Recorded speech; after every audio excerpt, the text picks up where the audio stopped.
अस्सलाम वालेकुम, आप देख रहे हैं सिटी से सवाल। मैं हूं सैयदा आयशा नाज, मेरे साथ मौजूद हैं नजम सेठी साहब। अस्सलाम वालेकुम। सिर्फ सब जैसे ही ये पहलगाम इंसिडेंट हुआ तो अमेरिकन प्रेसिडेंट डोनाल्ड ट्रंप, उनके बयान से हमें यूँ लगा कि जैसे उनको कोई गर्ज नहीं है, हमेशा से ये झगड़ा 1500 साल से बकौल उनके चला आ रहा है और खुद ही सुलझा लेंगे। ऐसा लग रहा था वो गुरेजा हैं इस मामले में कूदने से, लेकिन कुछ ऐसी तब्दीलियाँ हुई और आपने उसकी वजह बताई। मार्को रूबियो ने क्यों कॉल की और वो क्या चाहते हैं।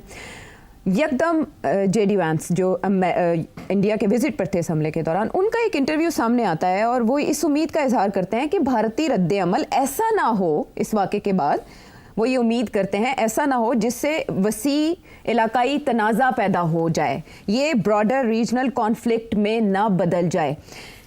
क्या इससे ये जाहिर होता है कि अमेरिका समझ रहा है कि इंडिया रिस्पॉन्स ज़रूर देगा, या वो मजाज समझता है भारत को रद्द अमल का? देखिए, ये जेडी वैंस साहब जो है ना जी, मेरा ख्याल है ये फॉलो नहीं कर रहे जो डोनाल्ड ट्रंप ने जो स्क्रिप्ट लिखी है। ये अपनी तरफ से कुछ ना कुछ लगे रहते हैं। आपने जिसका ये जिक्र किया तो ये तो ऑलरेडी एक अजम्पशन है इसके अंदर कि जी इंडिया करने लगा है और उसको रोका नहीं जा रहा। ये नहीं कहा जा रहा कि अगर इंडिया ऐसे करने जा रहा है तो उसको नहीं करना चाहिए, इसको पहले तफ्तीश करनी चाहिए या पहले बातचीत होनी चाहिए।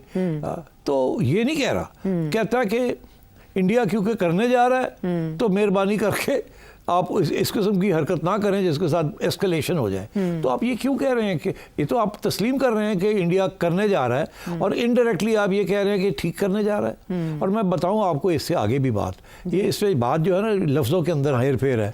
और फिर इसके बाद इसने एक और बात भी कही है जिस लोगों ने मिस कर दी है। मैं आपको पढ़ के सुनाता हूँ, मैंने नोट की हुई है और मैंने सोचा कि इसकी बात होनी चाहिए। To the extent that they are responsible, is this the one you Yes, it is.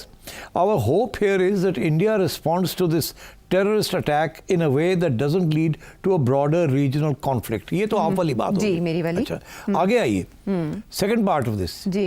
And we hope, frankly, that Pakistan, to the extent that they are responsible, ji, cooperates with India to make sure that the terrorists sometimes operating in their territory are hunted down and dealt with. क्या मतलब to the extent that they are responsible? ये क्या बात हुई कि to the extent that they are responsible? आपने भी ये कह दिया कि to the extent, मतलब उस हद तक जहाँ तक वो रिस्पॉन्सिबल है। तो पाकिस्तान तो कह रहा है हम रिस्पॉन्सिबल है ही नहीं, तो आप ये क्यों कह रहे हैं to the extent that they are responsible? तो आप फिर एक तरफ टिल्ट कर रहे हैं, आप फिर टिल्ट कर रहे हैं और आप गलत बयानी कर रहे हैं। और I think the government of Pakistan should object to this. ये आप क्या बात कर रहे हैं? एक आप इंडिया को कह रहे हैं कि कर लो, दूसरा आप ये कह रहे हैं कि जिस हद तक मतलब एक किस्म का आप इल्ज़ाम लगा रहे हैं पाकिस्तान के ऊपर कि अगर पूरी तरह आप इन्वॉल्व नहीं है तो शायद थोड़ी तरह आप इन्वॉल्व हो। तो मतलब है ये कोई बात है? आई think the government of Pakistan should protest कि ये वैंस क्या कर रहा है। अब मैं कोई ज़ाती बात नहीं करना चाहूँगा इनके बारे में, but I think I should let's leave it there. These are very two serious implications of this statement and the government of Pakistan should protest this. इस मामले का तो एज ले सकता है इंडिया के एक वाइस प्रेसिडेंट ऑफ अमेरिका इस बात की तायीद कर रहे हैं। To the extent that Pakistan is responsible. तो ये तो this is wrong. Pakistan is not responsible. आप कैसे कह रहे हैं to the extent that Pakistan is responsible? तो इन अ वे ये भारत को ये इजाजत दे रहे हैं कि अगर वो कोई रद्द अमल देता है तो वो महदूद पैमाने पर हो सकता है, तो भारत तो इसका एडवांटेज लेगा। ऑफ कोर्स लेगा। तो एक तो ये वो तो ग्रीन लाइट लेगा ना इसको कि अमेरिका ने कहा कि कर लो जी, मगर ऐडा ना करना कि आगे जाके गड़बड़ हो जाए। पाकिस्तान भी रिटेलिएट करेगा तो सोच समझ के करना, ये नहीं कि मत करना, ये कि कर लो और फिर मतलब है मगर कंट्रोल में रखना जी। तो ये किस्म की ये है कि आपको गुस्सा चढ़ा हुआ तो कर लें, ठीक है। ये कोई तरीका है डिप्लोमेसी का? रिपोर्ट सामने आ रही है कि वहाँ पर बाकायदा लॉबिंग फर्म स्पेशली पाकिस्तान की तरफ से अब जाके शायद कोई एफर्ट स्टार्ट हुई है जिसमें लॉबिंग फर्म। नहीं, अब तो उन्होंने भी रखी हुई है और हमने भी रख ली है जी। $1.5 लाख उनकी और $2 लाख ये तो पहले दिन से होनी चाहिए थी ना जी। ये जरूरी नहीं है कि इस किस्म की क्राइसिस हो तो आप लॉबिंग फर्म रखते हैं। इमरान खान ने तो कब से लॉबिंग फर्म्स रखी हुई थी और हर गवर्नमेंट रखती है अपनी एक लॉबिंग फर्म, ठीक है। तो इन्होंने अब जाके अपॉइंट की है और उन्होंने आगे एक और फर्म को सबलेट कर दिया कुछ ना कुछ।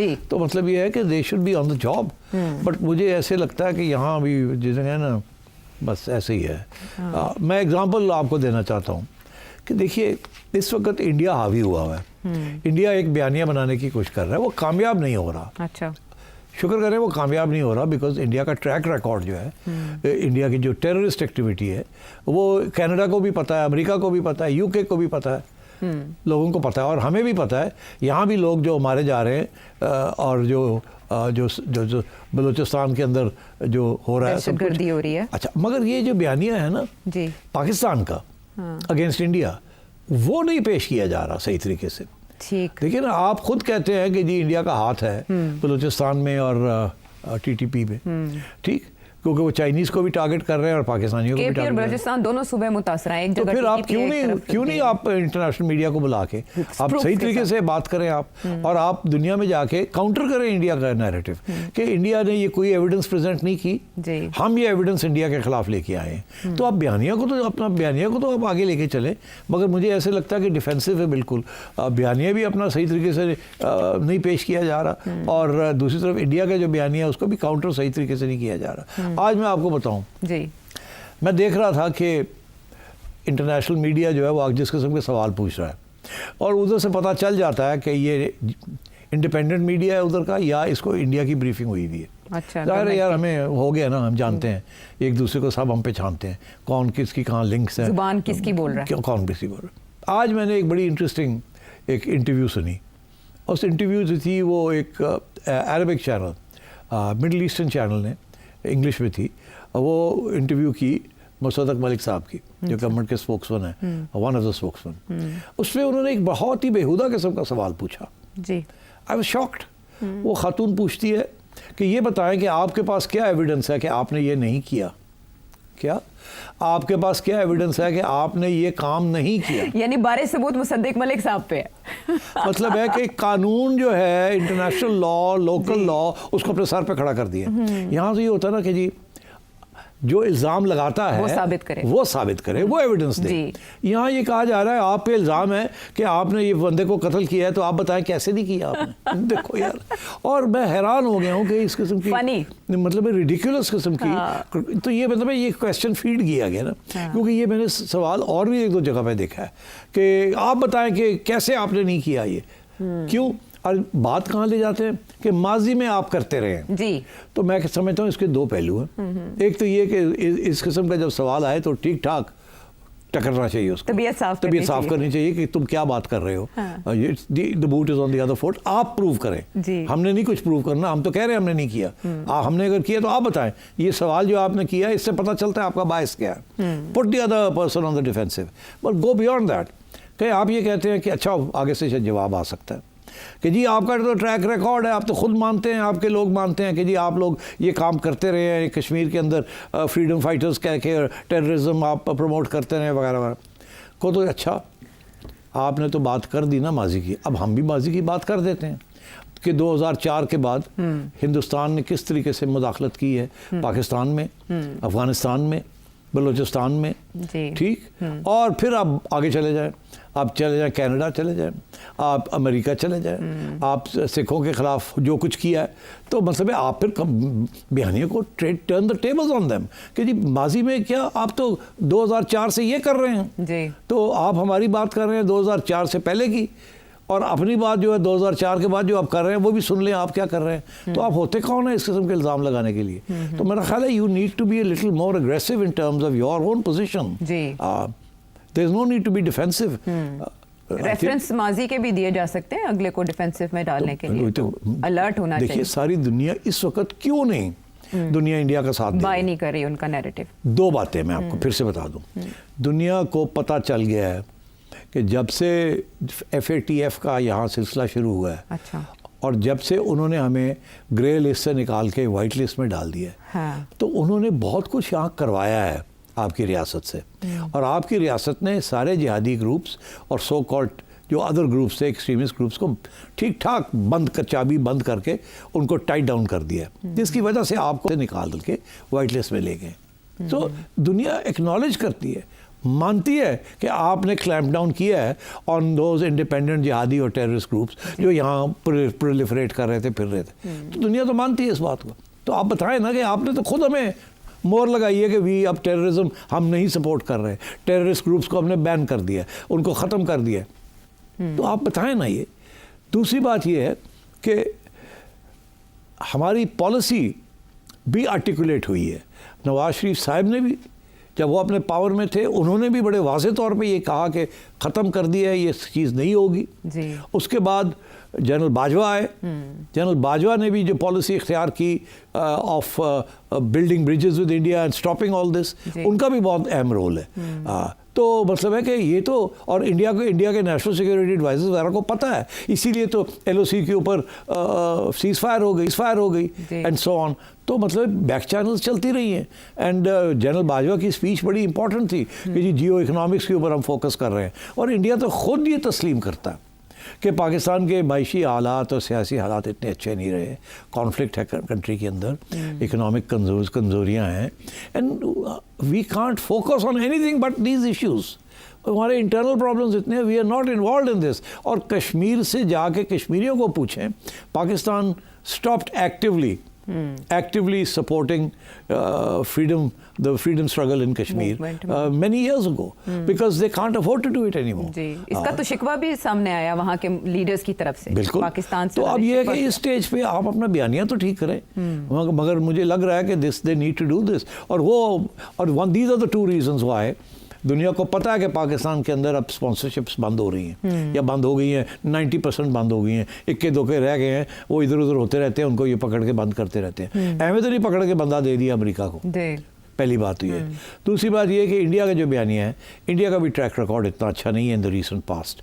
सबको पता है कि बलूचिस्तान के अंदर क्या हो रहा है, TTP को कौन सपोर्ट कर रहा है, BLA को कौन कर रहा है, और सबको पता है कि सिखों के खिलाफ जो डीप स्टेट, इंडिया की डीप स्टेट ने जो extra territorial assassinations carry out किए, और हम भी यहाँ इल्ज़ाम लगाते हैं कि हमारे जो पुराने जिहादी थे, जो कि अब डॉर्मेंट हो चुके थे, एक्सटिंक्ट नहीं हुए, डॉर्मेंट हो चुके थे, फारग हो चुके थे, हथियार छोड़ दिए थे, नॉर्मल लाइफ लीड करने की कोशिश कर रहे थे, उनको आके चुन के आके कॉन्ट्रैक्ट्स दे के उनको मारा इन्होंने। तो बात ये है कि ये बयानी अभी तो अब चलना चाहिए ना, ये सिर्फ ये तो नहीं कि इंडिया के बयानी के ऊपर defensive, you should be offensive defensive also।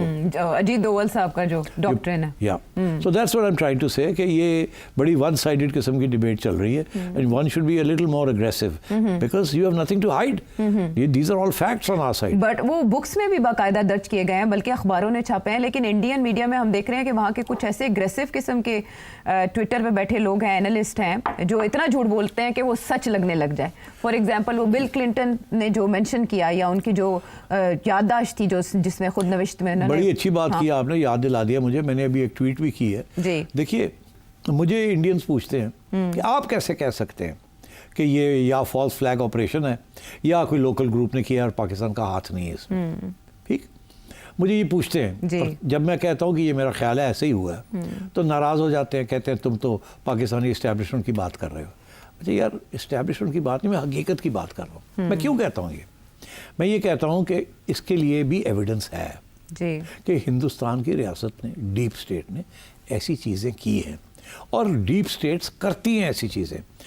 CIA ने ऐसी चीज़ें की हैं, रॉ ने ऐसी चीज़ें की है, इसराइल ने तो अभी बहुत बड़ा इस किस्म की चीज़ की है कि पहले पूरा ड्रामा किया कि हमारा इंटेलिजेंस फेलियर हो गया है और हमास ने आके अटैक कर दिया है। साल से वो तैयारी कर रहे थे, हमें पता ही नहीं था। We have the best intelligence service in the world, the Americans are with us, the two intelligence services CIA and Israeli Mossad have the best intelligence in the world. उन्हें पता ही नहीं चला कि हमास तैयारी कर रहा है। अरे यार, गिव मी अ ब्रेक। तो मतलब है कि इनकरेज किया कि करो, पता था, सब तैयारी थी, करो, ताकि फिर हम पूरी ब्लिट्सक्रीग करके आपको उड़ाई दे। तो ये, और बाय द वे 9/11 के ऊपर भी इस किस्म के इल्ज़ाम लगते हैं, कॉन्स्पिरेसी थ्योरीज वहाँ भी आ जाती हैं और बहुत से सवाल खड़े होते हैं। तो मैं ये कह रहा हूँ कि तो ये चीज़ें होती हैं। नाउ मेरा क्या एविडेंस है मेरे पास ये एविडेंस है कि ये इंडियन स्टेट ने ये चीज़ें की हैं, और उसका हवाला मैं देता हूँ, मैं नहीं देता, कोई और देता है। 2000 में जब बिल क्लिंटन हिंदुस्तान आए, मैंने ये पहले भी जिक्र किया, फिर उनको इंडिया ने कोशिश की कि ये पाकिस्तान ना जाएं और पाकिस्तान को टेररिस्ट स्टेट या सैंक्शन करें, क्योंकि उन्होंने कारगिल किया था। बिल क्लिंटन जाना चाह रहे थे और इंडिया के अंदर प्रेशर था कि पाकिस्तान को ख़त्म करो, सैंक्शन लगाओ, ये मैंने पहले भी जिक्र किया। और फिर वहाँ ये चितिश सिंहपुरा पे एक हादसा हो गया जहाँ सिख मारे गए, 24 सिख थे या कितने थे, ठीक, 35 मारे गए। तो सारा वक्त उन्होंने पाकिस्तान के ऊपर हाथ लगाया कि पाकिस्तान ने किया, पाकिस्तान, अभी तक यही कहते हैं पाकिस्तान ने करवाया। बिल क्लिंटन जो वहाँ थे, उसके बाद जाके उनकी सेक्रेटरी ऑफ स्टेट थी मैडलिन ऑलब्राइट, उन्होंने एक किताब लिख दी, the mighty and the almighty. अच्छा, जब वो किताब छपी तो उसके अंदर कुछ क्लिंटन ने लिख दिया था कि हिंदू एक्सट्रीमिस्ट, उसका ये ख्याल था कि हिंदू एक्सट्रीमिस्ट ने ये किया। अच्छा, उसकी जो ब्रीफिंग CIA ने की होगी, ये पाकिस्तान ने नहीं किया, ये इंटरनल है, ये एक किस्म का इशारा था कि खुद ही करवाया है। क्लिंटन समझ गया। क्लिंटन ने दो चीज़ें की, एक तो वो ने कहा मैंने जाना है पाकिस्तान, वो पाकिस्तान आ गया।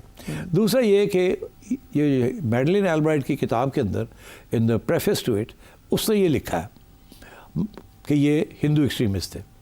अच्छा, जब वो किताब छपी तो इंडिया में शोर पड़ गया, 2006 की बात है, वहाँ शोर पड़ गया कि, और वो हापर कॉलिंस पब्लिशर था, वहाँ शोर ये पड़ गया कि इसको ये देखें हमारे ऊपर इल्ज़ाम लगा दिया है, सू करो इसको, हापर कॉलिंस को। ये उन्होंने फ़ौरन किताब विड्रॉ कर ली और उसके अंदर हिंदू निकाल के रिलीजियस एक्सट्रीमिस्ट लिख दिया, मजहबी इंतहा, मजहबी इंतहा।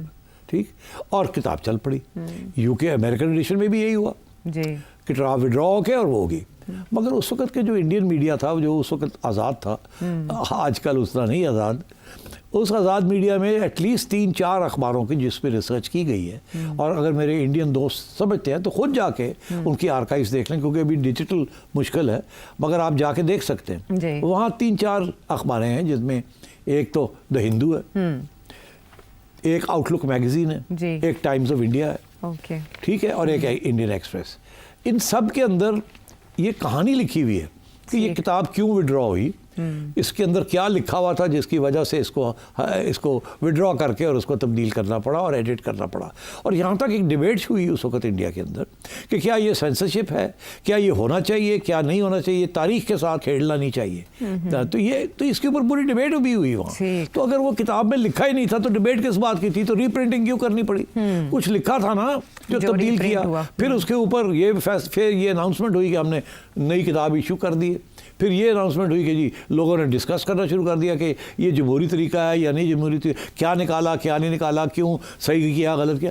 तो अगर लिखा ही नहीं था तो ये डिबेट ना होती।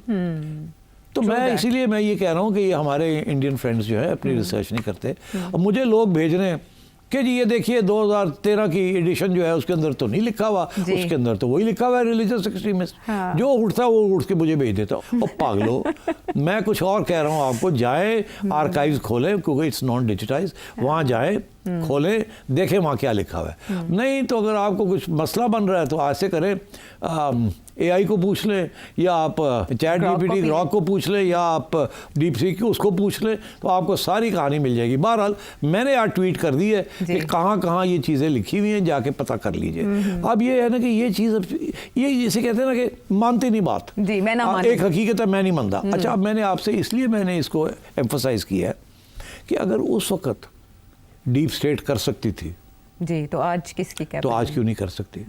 उसके बाद तो बहुत कुछ डीप स्टेट ने किया है ना, इंडियन डीप स्टेट। फिर तो उन्होंने सरेआम किया जी, दोवल साहब, फिर तो जनाब अनाउंस करके किया ना। तो अब मतलब है व्हाट इज द प्रॉब्लम? मेरा सिर्फ ये इशू है कि अभी तक कोई एविडेंस नहीं है कि पाकिस्तान ने किया या करवाया है। मगर क्या एविडेंस है कि इंडिया ने नहीं करवाया या किसी इंडियन ग्रुप ने नहीं किया, ठीक, पाकिस्तान के ऊपर इशारा करने के लिए, वैंस आया हुआ है करने के लिए। तो बेस्ट ये है कि ना आप मेरे पे इल्ज़ाम लगाए, ना मैं आपके लगाता हूँ। आप ना कहे पाकिस्तान ने किया है, मैं नहीं कहता इंडियन डीप स्टेट ने किया। आप इंक्वायरी करवा लें, इंडिपेंडेंट। उसका जवाब क्या देते हैं कि जी पहले भी हमने पाकिस्तान को कहा था इंक्वायरी करें, तो वो मानते नहीं थे। अरे भाई, वो तो आप कह रहे थे ना, आपकी बात तो पाकिस्तान नहीं मानेगा, आप पाकिस्तान की बात नहीं मानेंगे, ठीक है ना।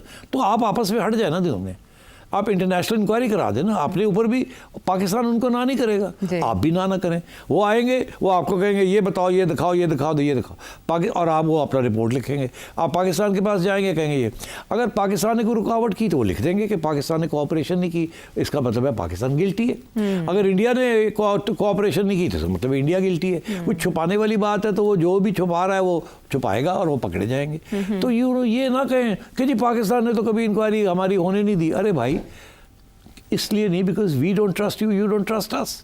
तो इसको हटाए ना आपस में। इसीलिए तो हम हमेशा ये कहते हैं कि इंडिया पाकिस्तान के दरमियान किसी को बैठना पड़ेगा, आपस में तो ये बात नहीं कर सकते, इतना खून खराबा हो चुका है और डिस्ट्रस्ट है जिसकी अब रीराइट भी हो रही है हिस्ट्री। हमारे यहाँ भी हिस्ट्री रीराइट हुई है, अब इंडिया के अंदर हिस्ट्री रीराइट हो रही है। हमने ज़िया-उल हक साहब के ज़माने में की थी रीराइटिंग ऑफ हिस्ट्री, और इंडिया जो है बीजेपी के ज़माने में रीराइटिंग कर रहा है। अभी NCERT के जो सारी टेक्स्ट बुक्स है वो सबको रिवाइज किया जा रहा है, वो मुस्लिम पीरियड को ही निकाला जा रहा है यहाँ से। एंड तो मतलब है कि अगर ये सारी बातें हैं तो तस्लीम करना चाहिए ना।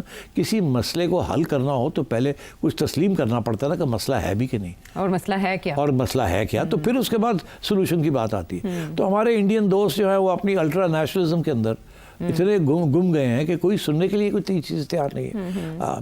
हमारे यहाँ at least there is a little bit of criticism still left, there is a little bit of independence still left. हम अभी भी अपनी इस्टेब्लिशमेंट की भी थोड़ी बहुत कर लेते हैं, सियासी जमातों की कर लेते हैं। मुझे बताएं, इंडिया के अंदर पूछें आप इंडिपेंडेंट जर्नलिस्ट को कि क्या हाल है वहाँ, आप बीजेपी के खिलाफ या नरेंद्र मोदी के खिलाफ को बात करें तो क्या होता है वहाँ आपके साथ। तो मेरी ज़ुबान ना खुलाएं आप, मेरे बड़े दोस्त इन्वॉल्व हैं, दे टेल मी कि क्या हो रहा है और क्या हम बात कर सकते हैं नहीं कर सकते। वो और बात है, हमारा भी आजकल हाल ख़राब है। हाँ, तो मैं कोई नहीं कह रहा कि हमारा हाल अच्छा है, बट बात यह है कि वो इंडियन दोस्त एक दो कहते हैं कि हम तो हमेशा इन पाकिस्तान की बड़ी तनकीद करते थे और आप बड़ी हमारी तारीफ करते थे जी।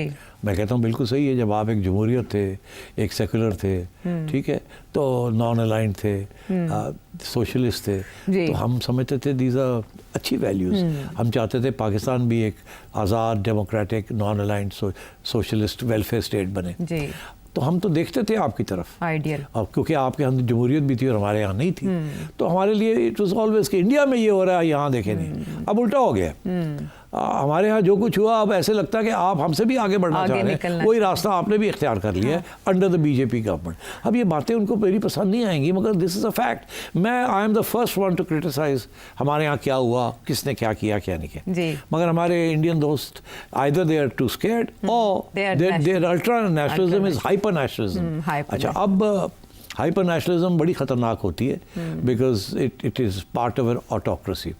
ये hyper nationalists are always autocrats not democrats. इसलिए I think we need to close this chapter. ये तू मैं वाला चैप्टर आयशा, हमारे इंडियन फ्रेंड्स को भी थोड़ा सा अपनी जहन को खुला रखना चाहिए।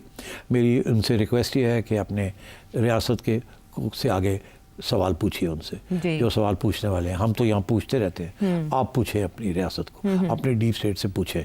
बहुत से सवाल हैं अबाउट दिस इंसिडेंट, और मैं आपसे आज कह रहा हूँ कि अगर कोई इंटरनेशनल इंक्वायरी होती है और वो इंटरनेशनल इंक्वायरी जो है वो पाकिस्तान की तरफ फिंगर पॉइंट करती है कि इनका हाथ था, I will be the first one to go on air and say yes, now I've been told, now I have evidence, now I will criticize the Pakistanis.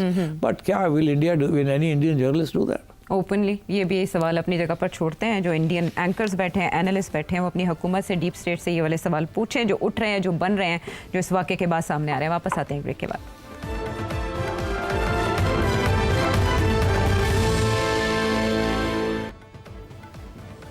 Show में साथ देने का शुक्रिया। इससे पहले कि हम मूव ऑन करें कि इंडिया की मूव नेक्स्ट क्या हो सकती है, मेरे जहन में ये सवाल आया कि अगर इंडिया आमादा नहीं है पाकिस्तान की ऑफ़र का जवाब देने के लिए, तहकीकात गैर जानिबदाराना, तो क्या अमेरिका ऑफ़र कर सकता है तनाज़े को कम करने के लिए? यूनाइटेड नेशन सिक्योरिटी काउंसिल कोई आगे आए और कहे हम तहकीकात कर लें? नहीं, कोई नहीं कर सकता। ये रिक्वेस्ट करनी पड़ेगी।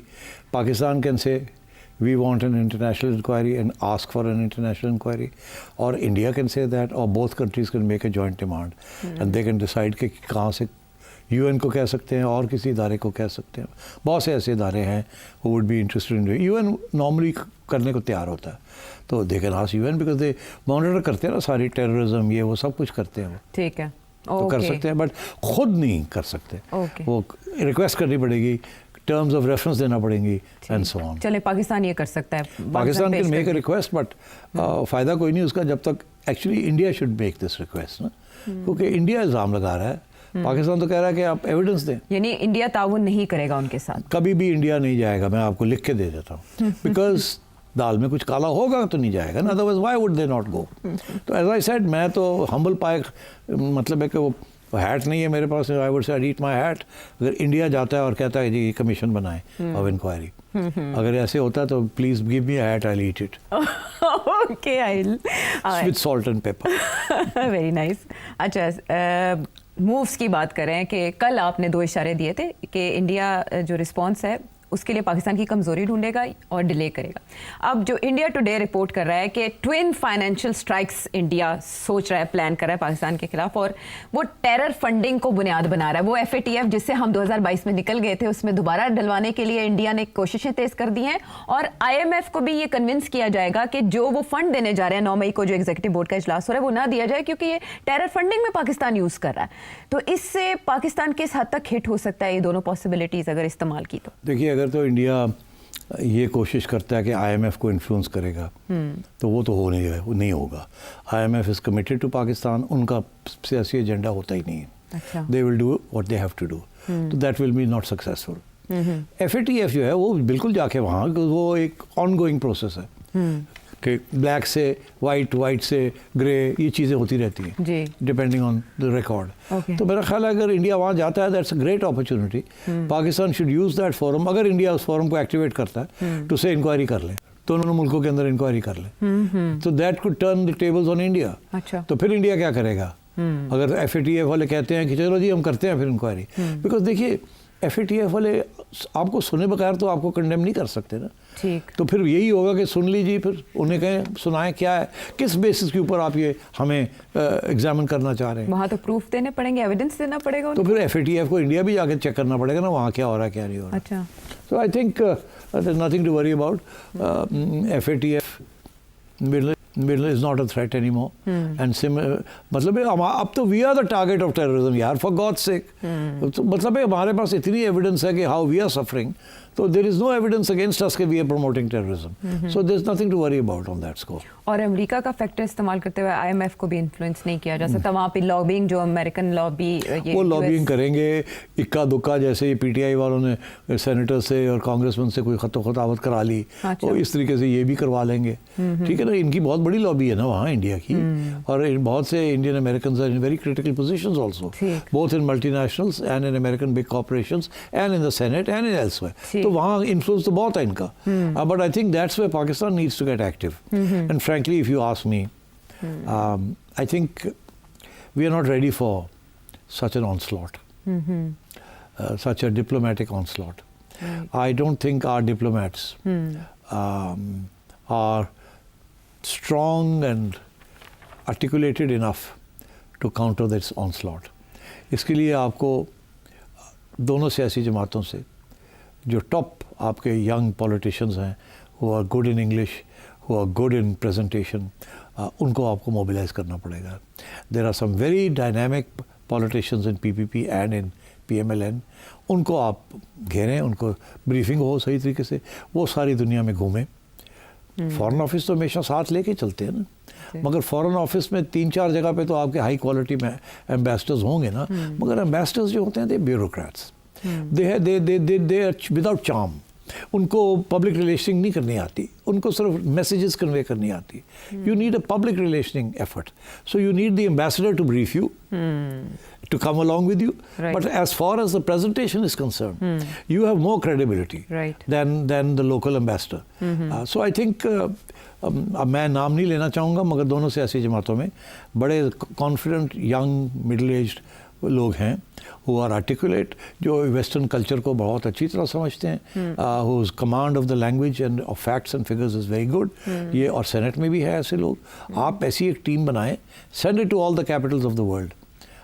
To tell the audience over there, whether it is think tanks, intellectuals, etc., and with the use of your embassy staff to send your message across. And the message is not just कि हमने नहीं किया, message ये है कि ये India क्या कर रहा है. दोनों, there's a two-sided message. हमने नहीं किया, अगर किया तो बताएं, मगर हम बता रहे हैं आपको कि इंडिया क्या कर रहा है. So you have to have a dual-edged sword. And I think you need to galvanize आपके यहाँ academics and also think tankers, but not bureaucrats. Bureaucrats are very timid people. They don't cross red lines. Right. In issues such as this, you have to be a little more aggressive and charming. You need to know the lingo, the culture, how to reach across. Sometimes you need to sit in a pub and talk about these things. Yeah, Sometimes you need to take a walk in the park. Sometimes you also need to mix a little bit of humor, sarcasm. You know, this is diplomacy. Right. Person to person. Charm is very important. And unfortunately, bureaucrats lack charm. And they are such solid doers. Right. That they stick to the straight and narrow because that's their job. Appealing speakers होने चाहिए। तो इसलिए Bilawal Bhutto I think Zardari साहब को या एहसन इकबाल साहब को आप ऐसा वो अब नाम मैं नहीं लूंगा, फिर लोग कहेंगे जी कोई फेवरेट आप फेवर कर रहे हैं। मैं किसी का नाम नहीं लूंगा, मगर कोई मुश्किल नहीं है, रॉकेट साइंस नहीं है। 8-10 लोग इधर हैं, 8-10 लोग उधर हैं, पीपल्स पार्टी में भी हैं, वहाँ खवातीन भी बड़ी ज़बरदस्त हैं वहाँ, जितनी ज़्यादा खवातीन आप, मगर खुदा के लिए तो हमें प्लीज़ वो खवातीन मत लेके जाएं। अब मैं चाहती भी नहीं वो हूं कि जो मैं आपको बहुत मज़ीद बड़ा कोई अच्छा काम कर रही हैं यहाँ जी। इस कल्चर में, जी। इस माहौल में, ठीक। They doing a great job, Okay. But they are not aligned with they are not suitable for that culture. Okay. And how to deal with those people.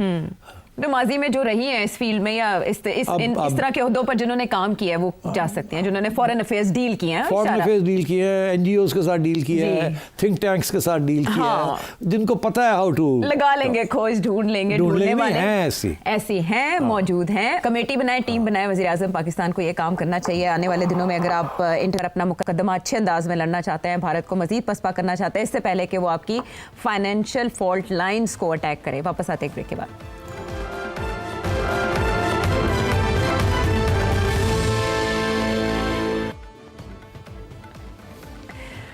Show में साथ देने का शुक्रिया। इस वाक़े की आड़ में नरेंद्र मोदी जी सरकार क्या हासिल करना चाहती थी, शायद वो हासिल नहीं हो पाया, तो वो बाकी सवाल जवाब नहीं है आज कोई। आप सवाल जवाब की तरफ जाना चाहेंगे या आप चाहेंगे कि ज़्यादा सेंसिटिव इशू एड्रेस हो जाए जो कश्मीर में हो रहा है या जो इंडिया में इस्लामोफोबिया की आड़ में हो रहा है? फैसला आपका। नहीं ठीक है। हाँ। फिर माजरत कर लें, हमारे बहुत से सवाल आए हैं। उसमें ये मेंशन करना चाहूँगी सेठी साहब के जितने सवाल आ रहे हैं, स्पेशली आपकी दवायर को इंटरव्यू के बाद, करण थापर साहब को इंटरव्यू के बाद, उसमें सबसे पहले आपकी तारीफ होती है, अंदाज को सराहा जाता है, जिस तरह से आपने पाकिस्तान का मुदल्लल अंदाज में मुकदमा लड़ा। हैट्स ऑफ टू यू, लोग आपको सलाम पेश कर रहे हैं और वो इतने तारीफ पर मबनी मैसेजेस हैं कि आधा मैसेज सवाल के बजाय आपकी तारीफ पर होता है। प्लीज़ काट दें, उस तारीफ की कोई ज़रूरत नहीं है, आपने करी दी। आप और बाकी जो सवाल है उसको छोटा करके तो वो आप पेश कर दें।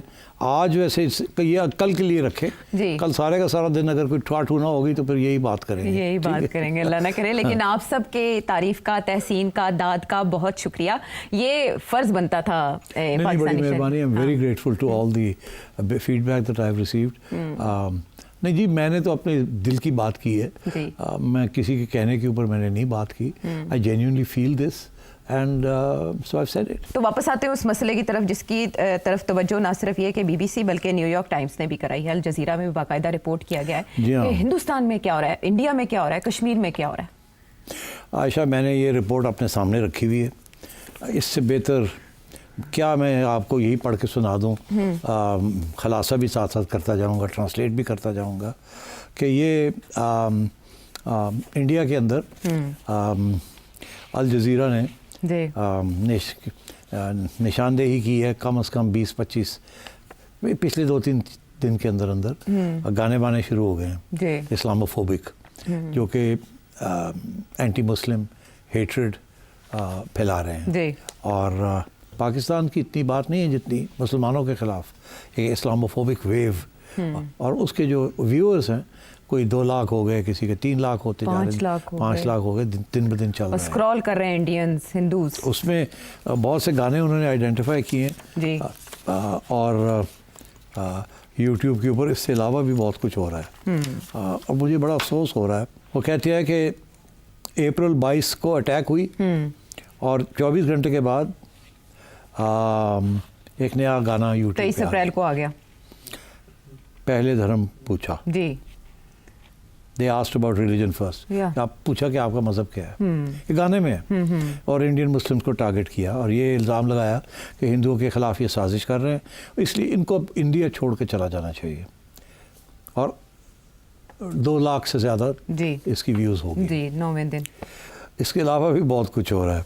जी, अब एक नहीं हुए तो कट जाओगे, जागो हिंदू जागो। और हिंदुत्व मूवमेंट को ये हवा दे रहे हैं सारे, और धर्म युद्ध में बदल रहे हैं इस मामले को। और भी इस तरह के बहुत से गाने हैं कि मोदी जी महायुद्ध हो जाने दो, उकसा रहे हैं। दिन ब दिन हर रोज एक नया गाना आ जाता है और लोग सुन रहे हैं। और ये यूपी में, हरियाणा में, महाराष्ट्र में, उत्तराखंड में वायलेंस भी शुरू हो गया मुसलमानों के खिलाफ। जी, केसेस भी रजिस्टर हो रहे हैं और अटैक्स शुरू हो गए हैं, थ्रेट्स आनी शुरू हो गई हैं। कश्मीरी मुसलमानों को, खसूसन स्टूडेंट्स को जो मुख्तलिफ स्टेट्स में जो पढ़ रहे हों, वो वहाँ से उनको निकाला जा रहा है। And they are rushing to back to Kashmir. तो इस किस्म की चीज़ शुरू हो गई है वहाँ। लेकिन सेंसरशिप हो रही है तो वो पाकिस्तानी चैनल्स पे हो रही है, पाकिस्तानी अकाउंट्स पे हो रही है। इस तरह के गानों को मोदी जी सरकार नहीं देख रही, जो वहाँ पर देख रही, हेट स्पीच फैला रहे हैं। और इसके अलावा अब वहाँ ये कहा जा रहा है कि जैसे इजराइल ने हमास को के ऊपर अटैक किया है, वो कहते हैं यहाँ भी आप मुसलमानों के ऊपर इसी तरीके के साथ ये करें। आप सोच लीजिए किस लेवल पे ये लोग चले गए हैं कि एक किस्म का ये कह रहे हैं कि इजराइल ने ठीक किया, फ़लस्तीनियों को मारा है, और कह रहे हैं उसी तरीके के साथ आप मुसलमानों को यहाँ मारें, अपनी रियासत को, ये कह रहे हैं। तो ये बड़ी अफसोस की बात है। ये इंडिया को किधर लेके जाएगी ये हवा? ये तो देखिए पता चलेगा बाद में, जैसे हमें बाद में पता चला कि ज़िया-उल हक की हवा हमें कहाँ ले गई, तो इनको भी पता चलेगा कि ये आरएसएस और बीजेपी की हवा हिंदुस्तान को कहाँ ले जा रही है। और अभी तक अगर इनको समझ नहीं आई, जेन्युइनली मैं ये समझता हूँ, जेन्युइनली, कि इंडिया जिस रुख पे चल रहा था under the Nehru's and Gandhi's, ठीक है कि दे वर बिकमिंग अनपॉपुलर, वो डिनेस्टी शुरू हो गई थी, करप्शन आ रही थी, सब कुछ, मगर जो बेस इंडिया का था as a secular democratic state, तो इसी फैमिली ने बनाया था, और इसी फैमिली ने इंडिया को एक रोमांस बनाया था with the international community. BJP ने आके वो रोमांस ख़त्म होता जा रहा है। उसकी वजह यह है कि नरेंद्र मोदी साहब का अपना जो ट्रैक रिकॉर्ड है वो छुपा नहीं हुआ किसी से।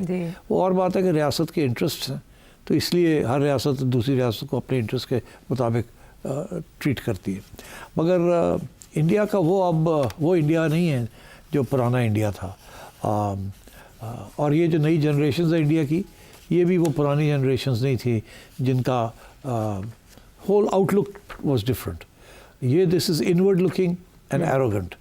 अच्छा, अब सारा वक्त मुझे इंडियन कहते हैं कि जी अब हम ग्रेट पावर बनने जा रहे हैं, हमारी जो जीडीपी ग्रोथ है वो ये है, हमारी इतनी इन्वेस्टमेंट है, हमारे इतने रिजर्व्स हैं। ये पाकिस्तान क्या है, झड़ हटो, हम तो बहुत बड़ी लीग में जा रहे हैं। इस पर कोई शक नहीं है कि they have a very dynamic economy and a dynamic private sector, कोई शक नहीं है इसमें, and they are growing economically. But अगर आप उनके दूसरे स्टेटिस्टिक्स देखें जो वो कभी नहीं दिखाते कि कितने millions and millions and millions of Indians are below the poverty line, how the minorities are facing persecution and और इस किस्म के जो नेगेटिव फैक्टर्स हैं, तो आपको एहसास होगा कि India will not be a great power. A great power जो है उसके डेफिनेशन में 2-3 चीज़ें होती हैं। एक तो ये होती है कि जिस नेबरहुड में हो, वहाँ उस नेबरहुड के जो रियासतें हैं वो आपको तस्लीम करें एज अ ग्रेट पावर। उसके बाद इंटरनेशनल कम्युनिटी आपको तस्लीम करे एज अ ग्रेट पावर। कोई भी इम्पीरियलिस्ट नेशन या जिस किस्म का शॉर्ट साइटेड और बिगेटेड नेशन इंडिया बनता जा रहा है, वो can never be a great power. It can be an imperialist power but it can't be a great power. Great power के साथ एक सिविलाइजेशनल चीज़ आती है।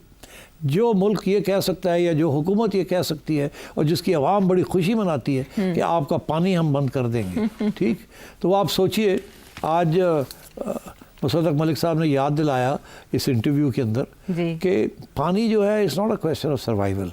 पानी एक सिविलाइजेशन के साथ होता है।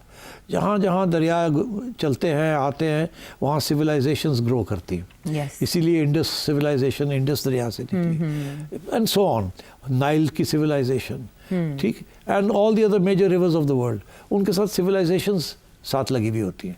तो आप जब बात करते हैं कि आप पानी बंद करेंगे तो you are actually saying civilization को उड़ा देंगे आप। एंड सो बी केयरफुल कि आपकी reading of history should be good enough to understand this. तो end to talk about destroying a civilization, इससे ज़्यादा इनह्यूमेन कोई पॉलिसी नहीं हो सकती। ये अप्रोच ही उनकी फॉल्ट है। And so therefore I think ज़रा सोचना चाहिए इंडियन प्लानर्स को और इंडियन के इंटेलेक्चुअल्स को जो इस चीज़ किस्म की चीज़ को सपोर्ट करते हैं या धमकियाँ देते हैं। जंगी जुनून की मौजूदगी में और इस तरह के हिजान की मौजूदगी में आप जितना मर्जी दावा कर दें कि आप ग्रेट पावर बनने जा रहे हैं, आप उस मंजिल को हासिल नहीं कर सकेंगे, लेकिन सिर्फ ख्वाबो ख्याल की हद तक। सवालात अगले प्रोग्राम में अपने प्रोग्राम का हिस्सा हम बनाएंगे। तब तक के लिए इजाज़त है।